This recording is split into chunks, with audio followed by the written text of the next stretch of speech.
छान छान रेसिपी पाहण्यासाठी चॅनलला सबस्क्राईब करा, साईडच्या बेल आयकॉनला प्रेस करून ऑलवर क्लिक करा, जेणेकरून मी नवीन व्हिडिओज अपलोड करीन तर तुम्हाला सगळ्यात आधी नोटिफिकेशन मिळेल। नमस्कार, मी सुष्मिता तुमचं कुक विथ सुष्मितामध्ये खूप खूप स्वागत करते। गोकुळाष्टमी जवळ आलेलीच आहे आणि गोकुळाष्टमीला कोकणी घराघरात नैवेद्य म्हणून आंबोळी आणि काळ्या वाटाण्याची उसळ दाखवली जाते।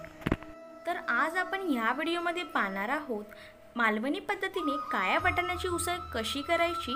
त्याचसोबत मालवणी आंबोळीची रेसिपी मी आधीच माझ्या चॅनलला अपलोड केलेली आहे, ती तुम्हाला वरती कार्डवर सुद्धा मिळेल आणि डिस्क्रिप्शन बॉक्समध्ये सुद्धा मी त्याची लिंक दिलेली आहे।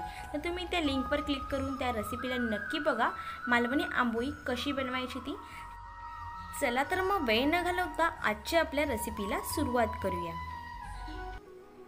सगळ्यात आधी इथे काळे वाटाणे भिजवून ठेवलेले आहेत 8 तासासाठी, ते भिजवून झालेले आहेत। आता आपण हे कुकरला लावून घ्यायचे आहे। त्यासाठी ते मी कुकरमध्ये हे वाटाणे भिजत घातलेले आहेत आणि त्यामध्ये थोडंसं पाणी घालून ह्याला 5 शिट्ट्या करून घ्यायच्या आहेत। हे बघा इथे आपले वाटाणे छान उकडलेले आहेत 5 शिट्ट्यांमध्ये।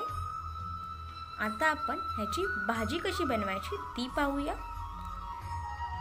त्यासाठी प्रथम इथे मी कांदा आणि खोबरं छान तव्यावर भाजून घेतलं होतं तेलामध्ये आणि त्यामध्ये काही कढीपत्त्याची पाने देखील घातलेली आहेत आणि थोडीशी कोथिंबीर घालायची आहे आणि हे आपल्याला फिरवून घ्यायचं आहे मिक्सरला। हे बघा इथे आपलं वाटप तयार झालेलं आहे। आता गॅसवर कढई ठेवायची आहे आणि कढईमध्ये साधारण 3 मोठे चमचे इथे मी तेल घातलेलं आहे। त्या तेलामध्ये आता आपण जिरं घालायचं आहे अर्धा चमचा आणि ते छान तडतडलं झाल्यानंतर यामध्ये मी आलं लसूण किसून घातलेलं आहे। हे व्यवस्थित त्या तेलामध्ये छान परतून घ्यायचं आहे साधारण 1 मिनिटासाठी। त्यानंतर आता आपण ह्यामध्ये एक बारीक चिरलेला कांदा घालायचा आहे आणि हा कांदा छान सोनेरी रंग येईपर्यंत परतून घ्यायचा आहे। गॅस आपल्याला ठेवायचा आहे मीडियम फ्लेमवर आणि हा छान परतून घ्यायचा आहे। इथे आपला कांदा परतून झालेला आहे, तुम्ही पाहू शकता।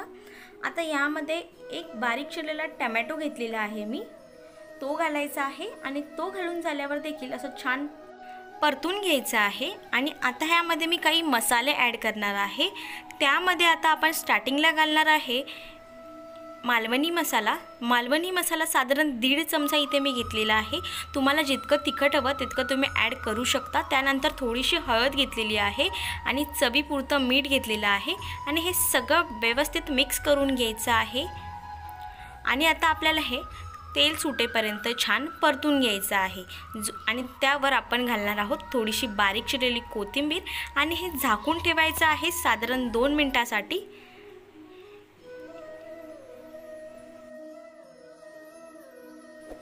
2 ते 3 मिनिटांनंतर झाकण उघडून आपल्याला हा मसाला पुन्हा एकदा चमच्याच्या साहाय्याने मिक्स करून घ्यायचा आहे। आपले टोमॅटो सुद्धा मस्त शिजलेले आहेत, साईडने तेल सुटलेलं आहे, तुम्ही पाहू शकता। आता आपण ह्यामध्ये जे आपण वाटप करून घेतलं होतं खोबरं, कांदा आणि कोथिंबीरीचं, ते आपण ह्यामध्ये घालून घ्यायचं आहे। हे बघा हे जे वाटप आहे ते आपण आता ह्यामध्ये मिक्स करायचं आहे आणि छान ढवळून घ्यायचं आहे आणि हे आता तेल सुटेपर्यंत आपल्याला परतून घ्यायचं आहे। जोपर्यंत हे साईडने तेल सोडत नाही तोपर्यंत हे छान मीडियम फ्लेमवरच परतून घ्यायचं आहे।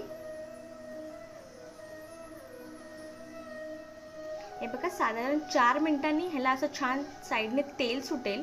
असं तेल सुटलं की हे व्यवस्थित परतून घ्यायचं आहे आणि ह्यामध्ये आपण जे वाटाणे उकडून घेतले होते ते घालायचे आहेत।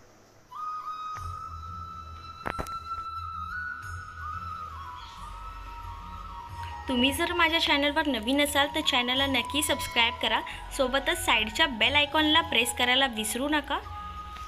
हे बघा अशा पद्धतीने हे मिक्स करून घ्यायचे आहेत वाटाणे ॲड करून झाल्यानंतर।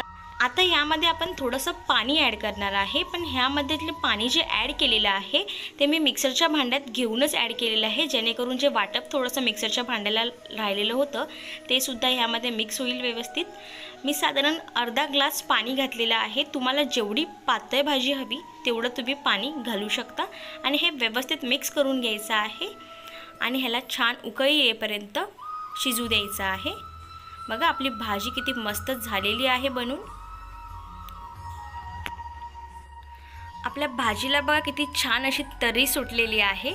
तर तुम्ही सुद्धा अशा पद्धतीने नक्की काळ्या वाटाण्याची उसळ करून बघा आणि मला कमेंटद्वारे कळवा तुमची काळ्या वाटाण्याची उसळ कशी झाली आहे ती।